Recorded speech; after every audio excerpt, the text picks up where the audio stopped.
Ang kwento ni Tomby.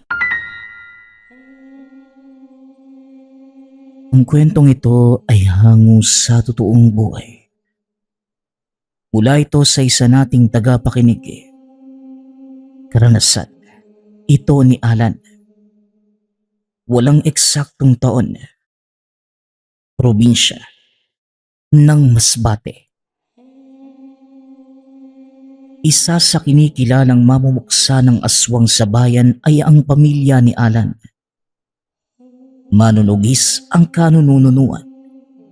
Wala pang paliyas sa pakikipaglaban dahil bawat inkwentro napapatay ang kalabang nilalang.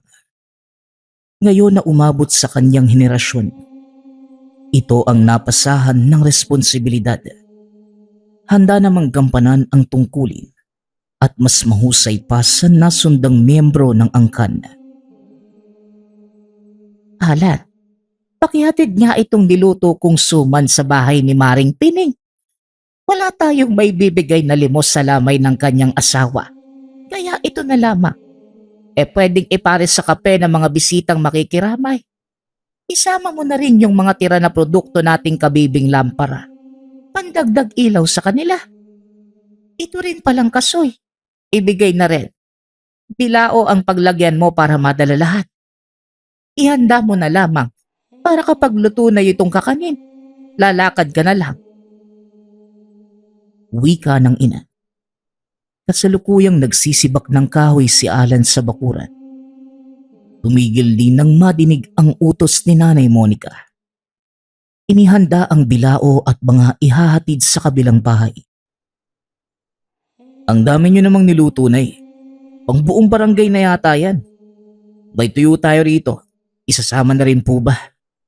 May bigas din na bagong dating kanina. Galing sa gilingan. Magbibigay po ba tayo kay Aling Pining? Tanong ni Ala. May naghatid na pala ng bigas. Hindi ko alam ah. Kailan ba dumating? Hindi bali na. Bigyan mo rin kahit 5 kilo para makatulong tayo. Kawawa si Maring Pining. Siya na lamang yung naiwan. Noong nakaraang taon sunod-sunod na namatay yung 2 anak. Ngayon naman yung asawa niya. Kung maaari, doon ka na lang din muna para matulungan sa gawain.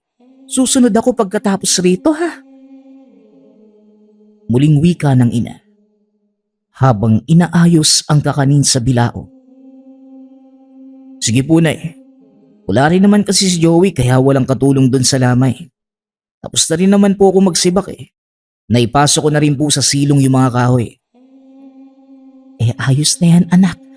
Saka gusto ko talagang naroong ka sa lamay para mabantayan na rin yung katawan ng patay. Alam mo naman na maraming balbal sa lugar natin. Bawat burol binibiktima. Walang hiya. Patay na nga nilapastangan pa. Mag-ingat ka roon na. Kung sakaling may makita kang kahinahinala, gawan mo ng paraan ng walang ibang makakahalata. Paalala ng ina. Ilang beses nang nabiktima ng balbal ang lamay sa lugar na akala mong ang patay na katawan ng kaanak ang pinagluluksaan. Yun pala. Replika na lamang at katawan ng puno ng saging. Ang aswang na balbal ay palihim na ginagawa ang pakay. May ritual na inilalapat upang hindi mapansin ng mga tao ang pagnanakaw ng aktwal na bangkay. Dahil maalam ang pamilya ni Alan na sumuri sa ganitong klaseng kababalaghan, madali nilang natutukoy kung tunay o hindi ang laman ng kabao. Isa na dito si Nanay Monica na ilang ulit nakasaksi. Hindi lamang magawang ipagsabi sa iba. Dahil maraming hindi naniniwala, siya pa ang masasabihang baliw kapag nagkataon. Pagkatapos maihanda sa bilao ang mga dadalhin, nagpaalam na si Alan. Nakarating ito sa tahanan ni Aling Pining. Makalipas ang ilang sandali, dahil ilang metro lang naman ang layo nito. Naabutan niya ang mga nagsusugal na naghahanap ng makakain. Inihaing kagad ang bitbit. Tumulong na rin sa ibang gawain lalo na ang paghahanda ng hapunan.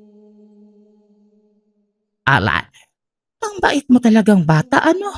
Kahit hindi tayo magkaano-ano, nandito ka para tumulong. Inutusan ko kasi si Joey na mamili sa bayan. Kinulang na sa kape at pandesal.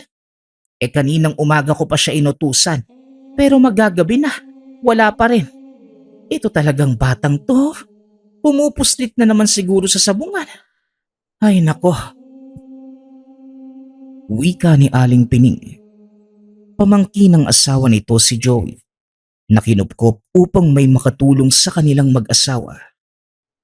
Ngunit napakapasaway nito kaya hindi maiwasang makonsumisyon.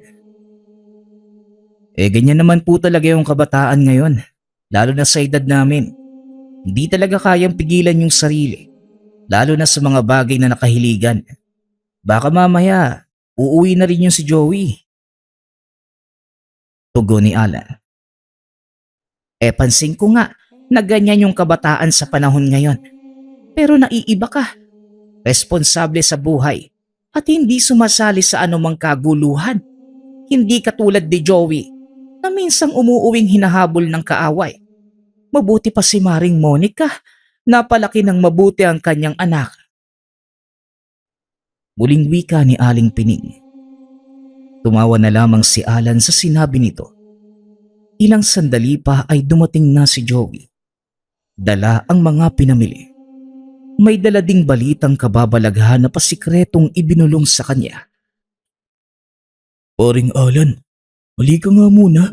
Dali, may dapat kang malaman. Dali na, lapit na. Wika ni Joey. Kuryoso naman itong lumapit. Siguraduhin mo lang na hindi ang kalokohan, Joey, ha? Kita mong maraming gawain, nagtatawag ka pa. Ano ba yun? Tanong ni Alan. Galing ako sa bayan. Nakarinig ako ng balita tungkol sa balbal. May pinaglalamayan doon nung nakaraan.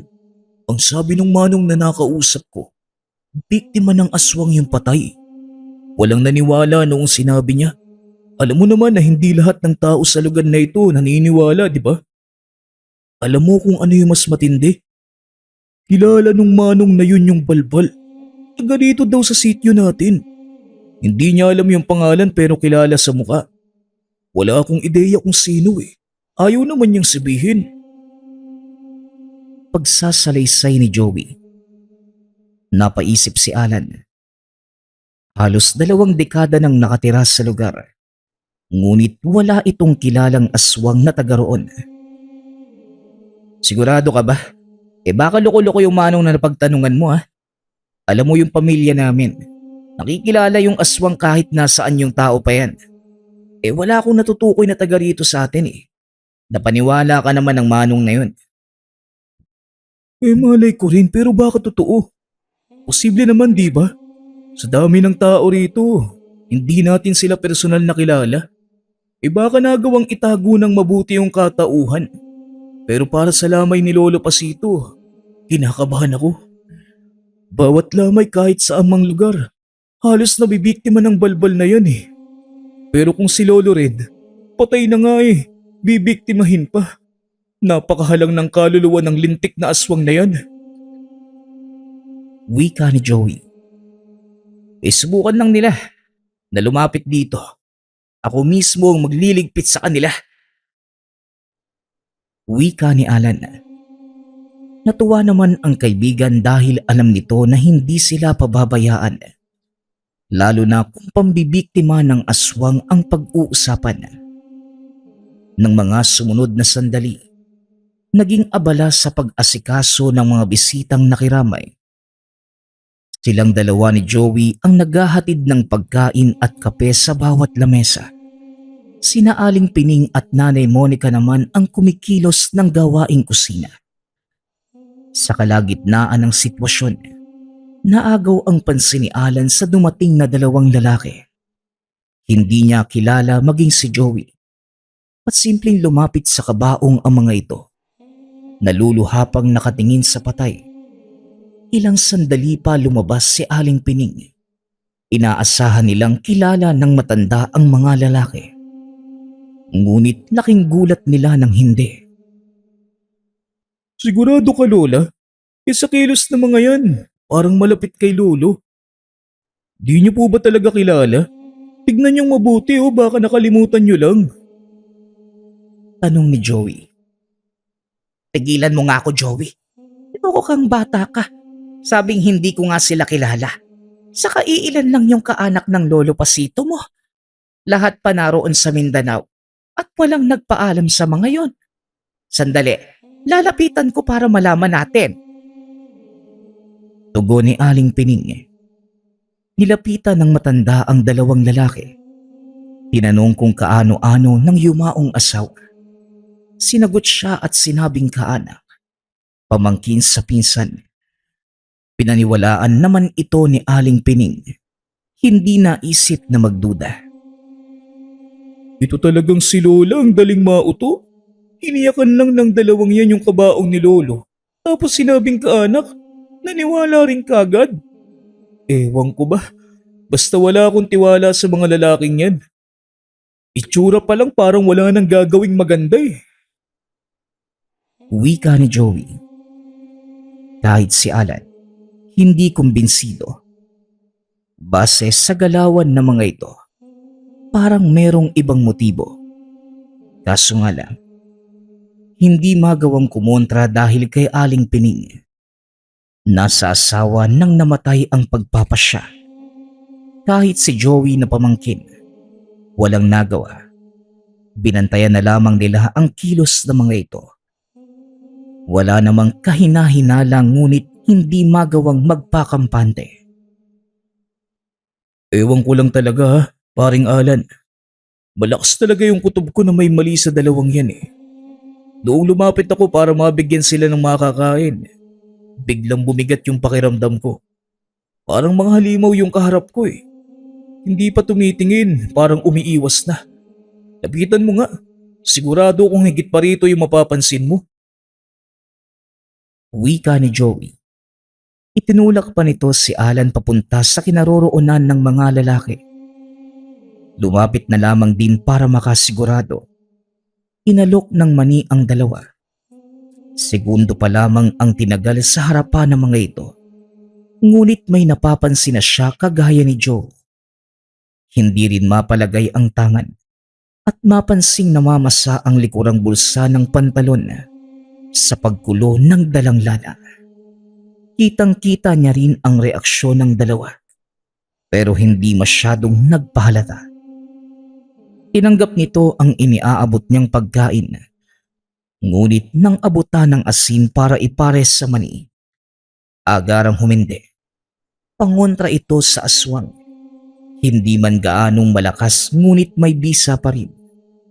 Tumalikod siyang alam na ang katauhan ng mga lalaki. Tama ka pare. Iba nga ang pakay ng dalawang yan.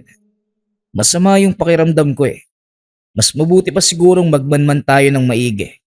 Hindi natin alam kung kailan sila aatake. Wika ni Alan. Huwag kang mag-alala pare. Bantay sarado sa akin yung mga lalaking yan. May pinaplano ka ba? Kasi kung pwede, itumba na kagad natin. Mungkahi ni Joey. Kalmahan mo lang muna. Diyan din naman pupunta yung lahat Sa ngayon, babantayan muna natin. Di tayo pwedeng magpadalos-dalos dahil baka iba yung maisip ng mga tao Huwag mong iwanan ng tingin. Kung sakaling aalis, susundan natin dahil sigurado ako magmamanman yan sa kaganapan dito sa Lamay. At kapag nakatsyempo, tsaka nila gagawin yung kanilang pakay. O sige, tama ka rin naman Hindi tayo pwedeng basta na lang kumilos. Kasi mga tao rito parang mga no? Minsan tayo na gustong tumulong ang napagkakamalang masama. O siya, doon muna ako Babantayan ko yung dalawang yon. Huwag kang lumayo para madali kitang matawag kung sakaling may gawin silang masama. Pag-uusap ng magkaibigan. Matapos ang usapan, kanya-kanya sila sa pagpwesto. Sa pinakalikod na hanay ng upuan si Joey. Si Alan naman ay nasa pintuan malapit sa kusina. Hindi matanggal ang tingin sa dalawang lalaki. Ilang sandali pa, napansin ng mga ito ang kanilang pagmamanman. Nagbulungan ang mga ito. Dali-daling lumapit kay Aling Pining. May sinabi ang mga ito. Hindi nagtagal. Nagmamadali na silang umalis. Naging alisto ang dalawa. Dali-daling sinundan kagad ang dalawang lalaki. O pare, ano nang gagawin natin? Mukhang alam na nilang binabantayan natin sila. Tignan mo, ang bilis mawala. Wika ni Joey nang maisahan sila ng mga ito. Nasa unahan lamang nila kanina. Ngunit sa isang iglap lamang ay biglang naglaho. Wala pa ring magbabago, Joey. Pupuksain natin ang mga yon. Di ko na sila maramdaman eh. Bumalik na tayo at doon maghintay. Sigurado kung babalik sila. Tugon ni Alan. Pinantayan nila ang bangkay. Nakaupo sila malapit sa kabaong. Paulit-ulit namang tinitignan ni Alan ang laman ng kabaong upang masiguradong hindi ito napalitan. Nagtataka si Aling Pining sa dalawa. Kaya lumapit na ito upang masita sila. Kanina ko pa kayo napapansin. Kakaiba ang kinikilos ninyo. Pati yung kaanak ng lolo nyo umalis dahil naiilang sa mga titig nyo. Ano bang nangyayari? Tinataboy nyo yung bisita ng asawa ko. Wika ni Aling Pining. Kaanak, naniwala naman kayo kagad, Lola. Hindi ko maalala na may binanggit si Lolo tungkol sa mga yun. Ang tatanda na nung dalawang yun. Kaya kung kapamilya sila ni Lolo, sana nakwento na wala naman. Alam mo, Lola, mapapahamak tayo sa ugali mong ganyan eh. Palibhasa kasi, hindi kayo naniniwala sa aswang. Tugon ni Joe. Abay bastos kang bata ka. Halika nga nang makurot kita sa tagiliran. Hindi dahil malaki ka. Sasagot-sagot ka na ng ganyan sa akin ha. Tama na po.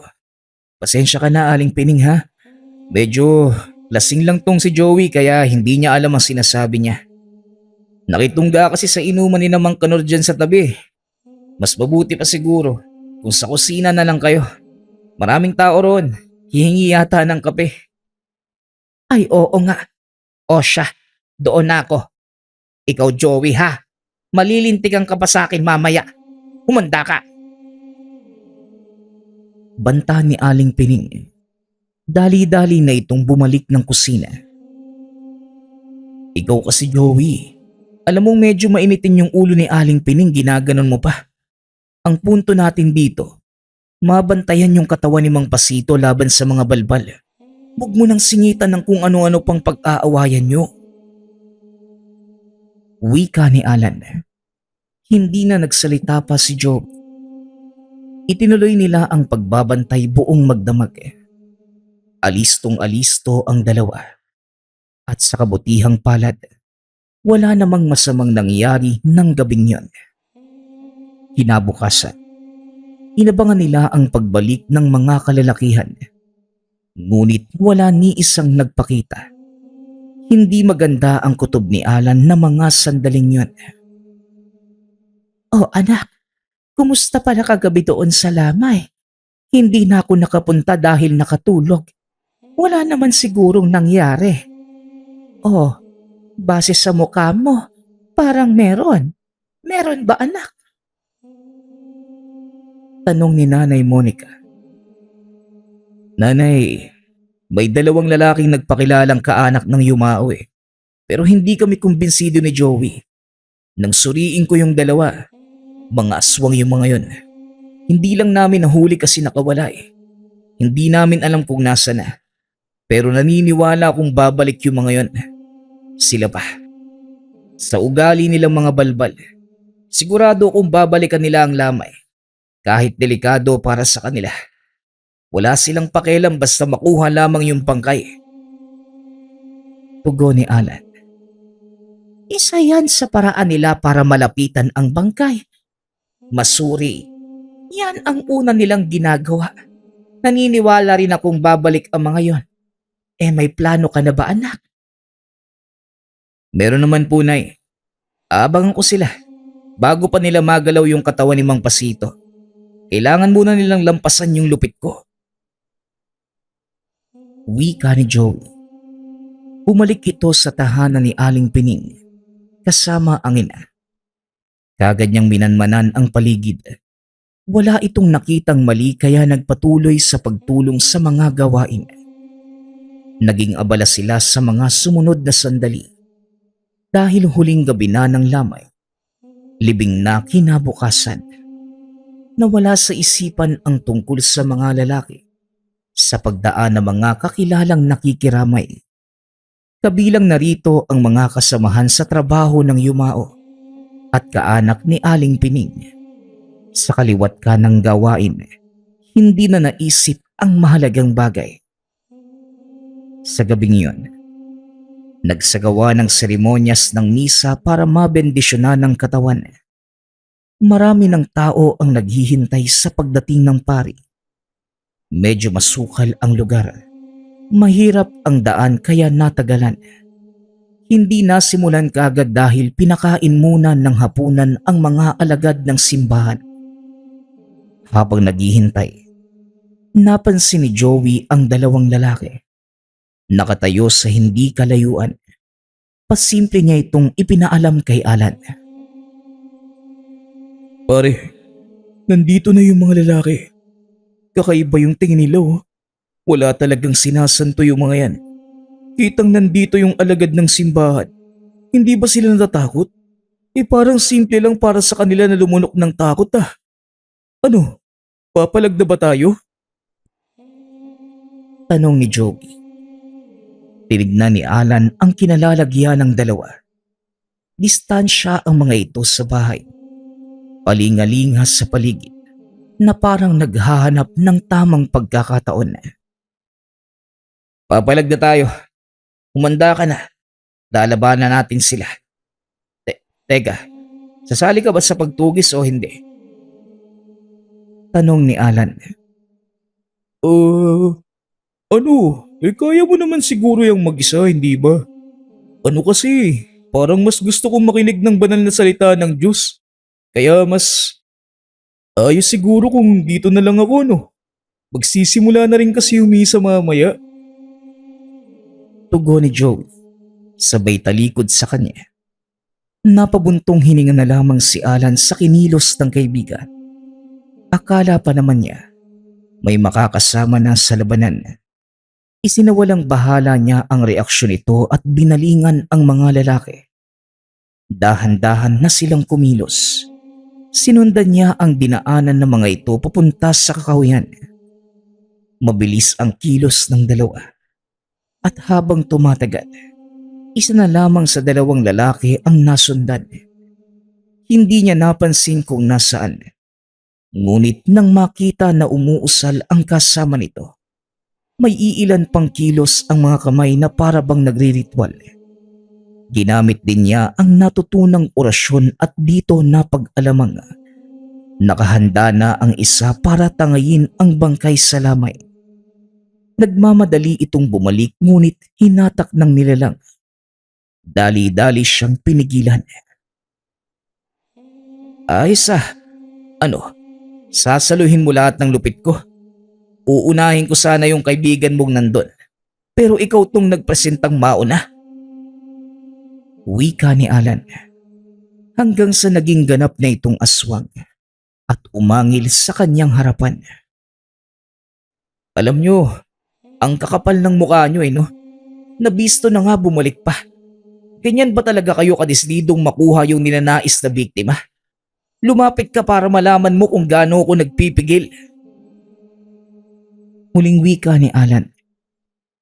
Inatake niya ito. Hindi nagpatalo ang nilalang. Sumugod din. Habang kinakalaban ang aswang, hindi maiwasan ni Alan na mabahala sa kalagayan ng lamay. Naroon na ang isang nilalang. Sinubukang takasan ang kinakalaban. Ngunit mabilis nitong nasusundan ang bawat paggalaw. Kung saan siya haharap, kagad nahaharangan.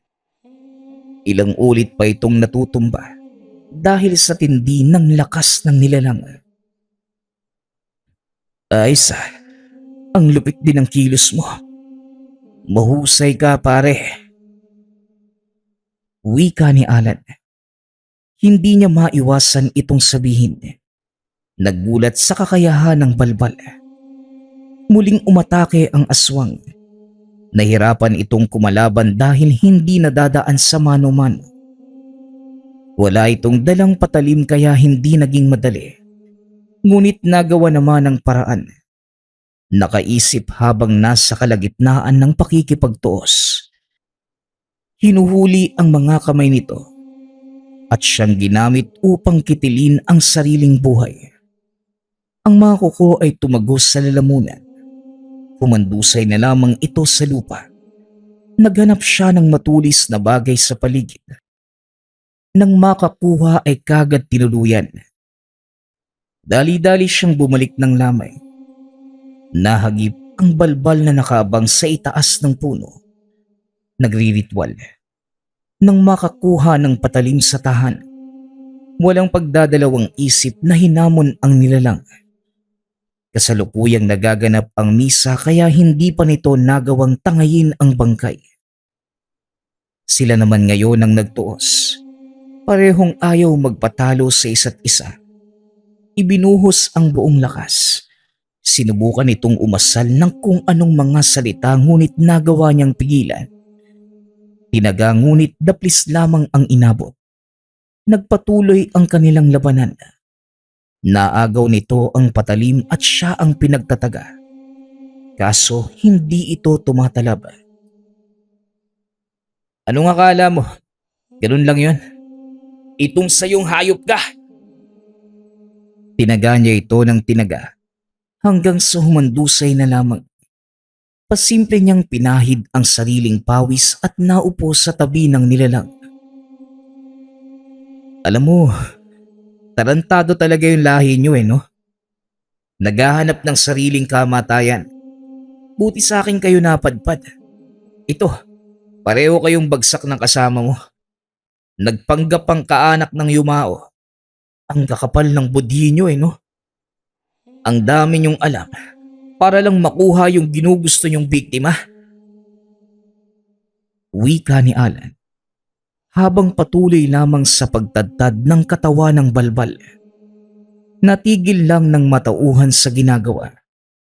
Mabilisan niyang dinispatsa ang bangkay ng mga nilalang at nagmamadaling bumalik sa lamay. Nagsimula na ang misa pagkarating niya. Hindi lang magawang lumapit dahil kagagaling lamang sa engkwentro. Oh anak, kanina pa kita hinahanap. Diyos ko, nangangamoy ka anak. Umuwi ka at maligo. Magbihis ka na din. Bumalik ka rito pagkatapos ha. Dalian mo. Wika ng ina nang malapitan siya.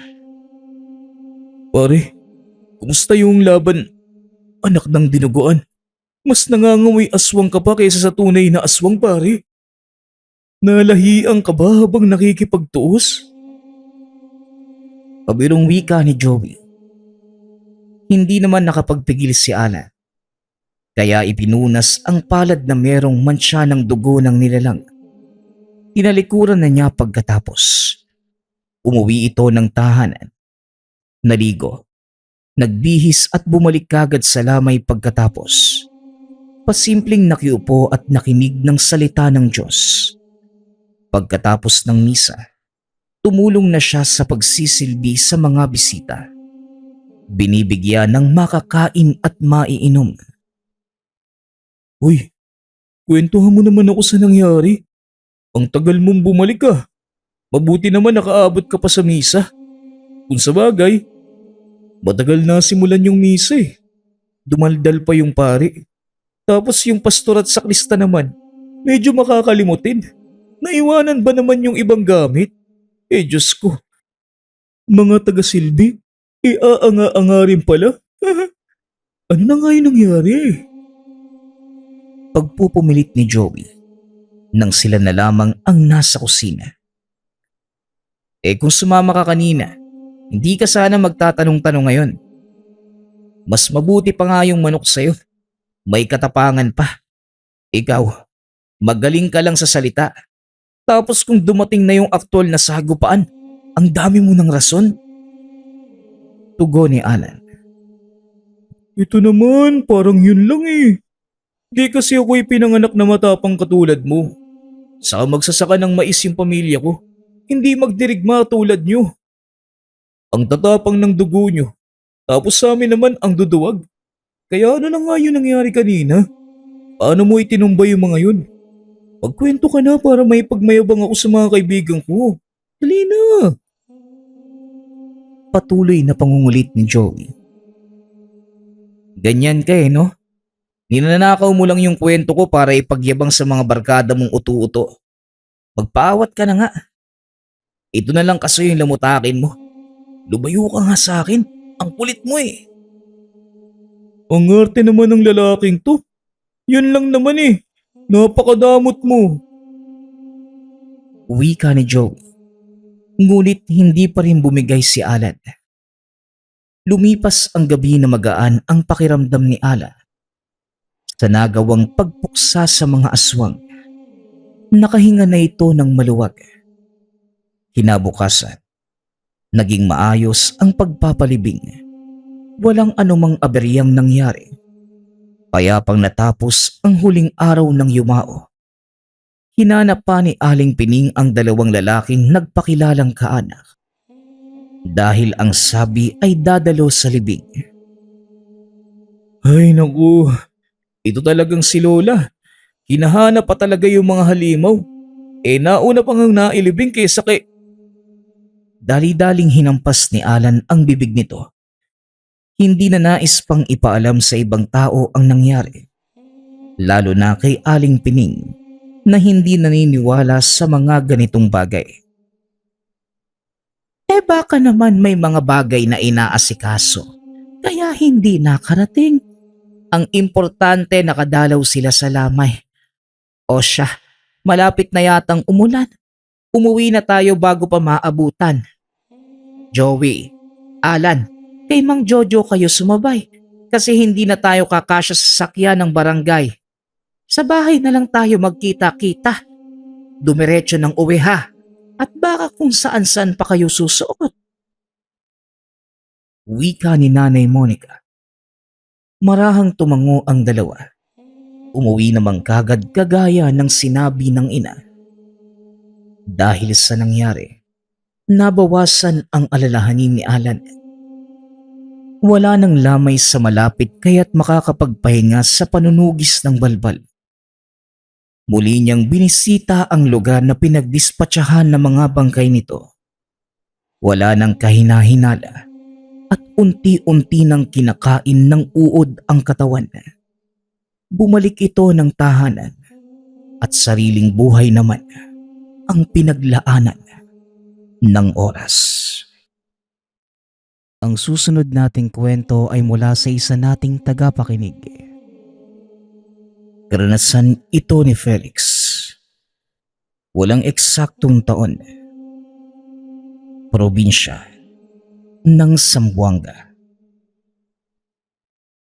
Nang mga panahong yon, doble-doble ang malas na kinakaharap ng pamilya ni Felix.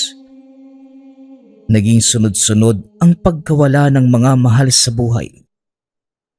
Sa taong iyon sabay na namatay ang mga magulang.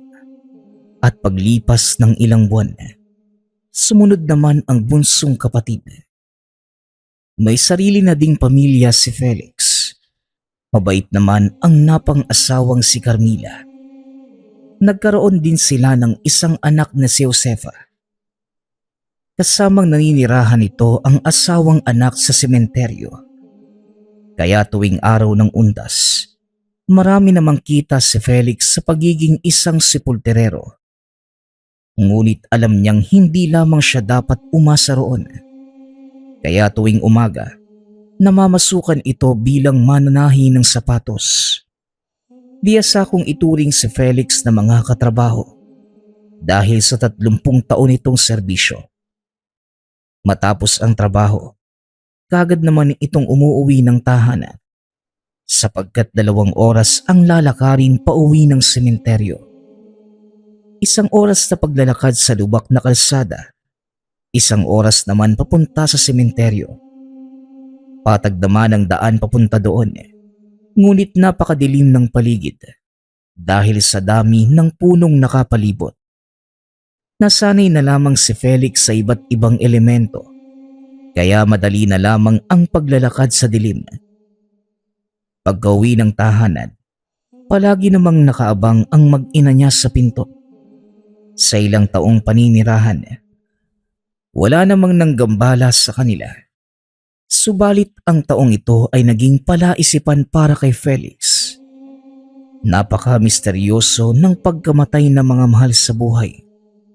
Lahat ng mga ito nagkaroon ng pare-parehong karamdaman at walang nakatuklas kung ano ang nangyari sa kanila. Kaya namang ginawa ni Felix ang lahat para sa seguridad ng mag-ina. Kadalasan tuwing gabi, nagmamasid-masid siya sa paligid. Ngunit wala namang napapansing kakaiba. Maliban sa mga kakaibang tunog galing sa matandang kahoy ng akasya malapit sa ilog. Sinubukan niya rin itong tignan gamit ang ilaw, ngunit wala talaga. Ang nakakapagtaka, habang naglalakad, nadidinig niya ang tunog nito. Ngunit kapag itinatapat naman ang lampara, nawawala ring kagad. Isang araw, nagpainom ang amo sa trabaho. Nabanggit ng isang katrabaho na may bagong dating na albularyo sa lugar. Dagdag pa nito, isa itong dalubhasang albularyo sa karatig probinsya. Sa gitna ng kalasingan, tinugunan ito ni Felix ng, "Albularyo ba ka mo? Hindi naman niya naisalba ang pamilya ko." Wika ni Felix sa sarili. Napasarap ang inuman. 12:00 na nang makauwi sila. Pinabaunan naman siya ng mga kainuman ng ilaw para may magamit sa paglalakad. Ngunit hindi naman niya binuksan dahil dobleng lakas ng loob ang nararamdaman kapag lasing. Nang nasa tapat ng puno ng akasya malapit sa ilog, nakadinig siya ng mga bibig ng umunguya. Nilapitan niya ito at nakakita ng napakaraming anino. Ngunit sa isang kisap mata, nawala din namang kagad ito. Biglang nagising si Felix sa pagkalasing dahil hindi basta ang nakita niyang mga anino. Sinlaki lamang ng tao, ngunit may mahabang tenga at kalbo. Dahil sa panandali ang nakita, bigla itong nakaramdam ng kaba. Tinignan ng paligid ngunit wala na talaga ang mga nilalang. Natigil na din ang tunog ng mga ngumunguya at nang buksan ang hawak na ilaw, napasigaw sa takot nang may maapakan na isang bangkay na gula-gulanit na nakahandusay sa lupa. Dali-dali siyang tumakbo dahil sa kilabot na naramdaman at kagad tinignan ang mag-ina. Nakahinga lang siya ng maluwag nang makita na mahimbing na itong natutulog. Kinabukasan, inaapoy ng lagnat ang anak na 9 na taong gulang. Bago pa man umalis, pinainom na ito ng mga herbal na medisina. Iniwan sa asawa ang iba pang dahon na kailangang pakuluin at ipainom.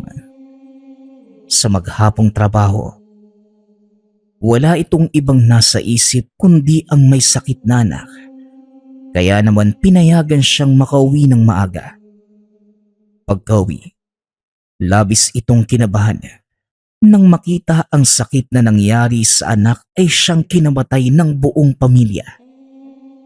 1 linggong nakaluwa ang mga mata hanggang sa tuluyang matanggal at kasabay ng pagsuka ng napakaraming dugo na naging sanhi ng agarang kamatayan. Lumabas si Felix ng tahanan para kumuha ng dahon ng oregano na ipinapainom sa bata. Nang makarating sa puno ng akasya, Muli na naman niyang nadinig ang ingay kagaya ng huli siyang dumaan doon. Hinayaan na lamang dahil mas prioridad na makakuha ng dahon na kinakailangan ng anak. Habang papauwi, nakaramdam ng kaba si Felix sa paligid. Parang may sumusunod sa kanya. Ngunit paglingon naman sa likuran ay wala itong nakita. Pagka-uwi, isinara kagad ang lahat ng pinto at bintana. Alam niyang may kung anong elementong umaaligid sa tahanan. 12:00 ng hating gabi. May kumalabog sa bubong. Dali-daling kinuha ni Felix ang itinatagong buntot pagi. Ngunit hindi umalis ang mga ito na parang may mga kasamahan pang nakapaligid sa tahanan nila. Pilit binubuksan ang mga pinto at bintana habang gumagawa ng kung anong ingay. Maya-maya pa, buwelo niyang sinipa ang pintuan. Ngunit ni isang nilalang ay wala itong nakita. Inihampas na lamang ang dalang buntot pagi sa mga kahoy sa bakuran at ilang minuto lamang ang lumipas. Naramdaman niyang nagsialisa na ang mga ito. Dahil sa takot ni Felix sa nangyari, naisip niyang baka ang anak na may sakit ang punteriya ng mga ito. Hinanap niya ang dayong dalubhasang albularyo na sinasabi ng mga nakainuman. Kagad naman itong nahanap ni Felix dahil tanyag na ang manggagamot sa lugar. Habang naglalakad papunta sa tirahan, sinabi ng albularyo na, Napakadami talagang itim na elemento na nagkalat malapit sa inyo, ano? Wika ng albularyo. Hindi na tumugon pa si Felix. Nang makarating sa tahanan, hinawakan kagad ng albularyo ang kamay ng bata at sinabing, Nako, itim na engkanto ang may kagagawa nito. Wika ng albularyo. Napatanong naman si Felix kung ano ang itim na engkanto. Isa sa mga engkantong mahirap hanapin sapagkat anino lamang at kung sakaling makita, ilang segundo lamang ang itatagal. Naalala ni Felix ang gabing nakakita siya ng mga anino sa may puno ng akasya, kaya naman napatanong ito. Teka, kumakain po ba sila ng mga bangkay? Tanong ni Felix. Maaari. Ito ay isa sa paraan nila ng pagkuha ng pagkain. Pwedeng sa bagong libing o pwede din naman sa isang taong bibigyan ng malubhang sakit. At kapag namatay na, doon ito kakainin. Tugon ng albularyo. Naibahagi din ni Felix ang karanasan ng malasing. Nakumpirmang tama nga ang paggamit ng ilaw malapit sa mga ito dahil nawawala ang kakayahan nitong kumain ng bangkay kapag nailawan. Nakumpirma din ng pamilya na ang sakit ng anak ay ipinataw ng isang itim na engkanto. At para mabawi yun, kinakailangang manalangin sa tahanan nito. Gagawin yun sa paanan mismo na matandang akasya. Magtatayo ng isang dambana at kinakailangang mag-alay ng dahon ng hitsyo. Kinabukasan ng umaga, kagad nila itong sinagawa. Gawa sa kahoy ang dambana. Ang loob naman nito ay pinalibutan ng puting bulaklak at inilawan. Matapos yun, naglagay sila ng lamesa sa gitna at inialay ang mga dahon ng hitsyo. Sa mahinang boses, binigkas nila ang mga panalangin na galing sa albularyo. Hindi namang maiwasan ng ibang mapatanong sa kung anong ginagawa nila. Ngunit mas pinili nilang manahimik na lamang at sa puntong yun, tanging kagalingan lang ng anak ang nasa isipan. Kaya naman doble-dobleng pag-iingat ang ginawa nila para maiwasan lamang na makagambala pa sa mga itim na engkanto. Matapos lamang ang 1 linggo, nakabalik na sa dati ang katawan at pakiramdam ng bata. Sabay namang nagpasalamat ang mag-anak sa pamamagitan ng dasal. Dahil sa pangyayaring yun, ang mga itim na engkanto naging bahagi na ng kanilang mundo. Araw-araw silang dumadalaw at nagdarasal. Ngunit sa mundong ibabaw, hindi talaga pare-pareho ang pananaw ng tao. Isang araw, ang dambanang kanilang itinayo, winasak ng isang grupo ng pasaway na binatilyo. Matapos ang insidenteng yun, 1 buwan lamang ang nakalipas. Nabalitaan nilang patay na ang mga ito. Dahil hindi matanggap ng mga magulang nito ang nangyari, pinagtangkaan nilang putulin ang kahoy ngunit ni isa. Walang nagtagumpay. Dahil sino mang magtangka ay kagading dinadapuan ng sakit. Simula ng araw na yun, naging usap-usapan na sa lugar ang dambana at ang itim na engkanto. Ang pamilya naman ni Felix, nagtayo muli ng isa pang dambana. Magmula ng araw na yun, wala namang nagtangkapang patumbahin ito. Naging palaisipan sa mga karatig bahay at maging sa mga dumadalaw sa sementeryo ang ginawang dambana ng pamilya. Ngunit pinagsawalang bahala na lamang ito ng mga tao sa lugar dahil alam nila sa kanilang sarili. Sa paraang yun, hindi na muli pang manggagambala ang mga itim na engkanto. Nagpapasalamat nga pala ako sa lahat ng sumusuporta sa ating channel. Nawa ay patuloy niyong suportahan at pakinggan ang ating mga kwento. Hanggang sa muling pakikinig. Paalam.